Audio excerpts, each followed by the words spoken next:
Sir మీరు గతంలో others 2 చేస్తానని చెప్పారు కదా! అది ఎంతవరకు వచ్చింది? ఏంటి ఎన్టీఆర్‌తో అది? ఇప్పుడు తారక్‌కి కొన్ని కమిట్మెంట్స్ ఉన్నాయి. 2 ఫిలిమ్స్ కమిట్మెంట్. ఈ కమిట్మెంట్స్ అయిన తర్వాత డెఫినెట్‌గా నాతోటి ఎవరు నిన్నే చెప్పారు. ఎవరు మనం వినయ్. మనం చాలామంది అడుగుతున్నారు అదృష్టు మనం చేయాలి 100% అని. నేను నీ దగ్గర స్టోరీ రెడీగా ఉంది కదా! ఉంది రెడీగా అన్నాడు. First half an hour story ఉంది రెడీగా. అంటే మనం అవ్వంగానే చెప్తాం. 2 కమిట్మెంట్స్ ఉన్నాయి. అవ్వంగానే చెప్దాం అన్నాడు. ఓకే. ప్రొడ్యూసర్‌గా సక్సెస్ అయ్యారు. ఇటు రైటర్‌గా సక్సెస్ అయ్యారు. ఆర్టిస్ట్‌గా ఏమన్నా మళ్ళీ మెరుస్తారా? ప్రొడ్యూసర్‌గా, రైటర్‌గా రెండిట్లో సక్సెస్ అవ్వాలంటే ఆర్టిస్ట్ ఉండాలి లోపల. ఆర్టిస్ట్ ఉన్నాడు కాబట్టి సక్సెస్ అయ్యా.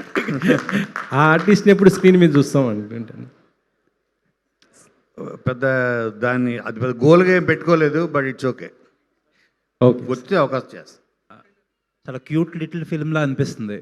Thank you. యాహ్! మీరు కూడా చాలా అంటే జీవితాంతం గుర్తుండిపోయే సినిమా అని చెప్పి చాలా పెద్దగా చెప్పారు కాబట్టి ఏదో ఇంకా ఎక్సైటింగ్‌గానే ఉంది.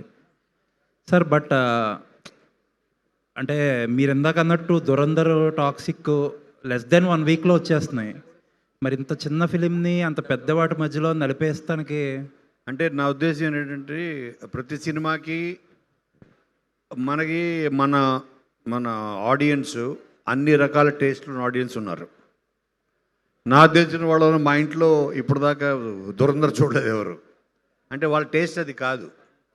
అలాగే టాక్సిక్ కొంచెం heavy action, heavy duty film అది.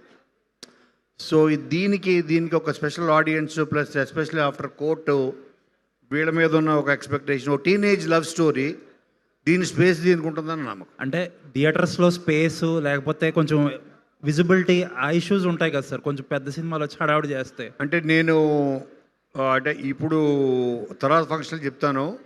బట్ ది బెస్ట్ ఎంటైర్ 2 స్టేట్సే కాదు, entire world over the best డిస్ట్రిబ్యూటర్స్తో వెళ్తాను నేను. The best.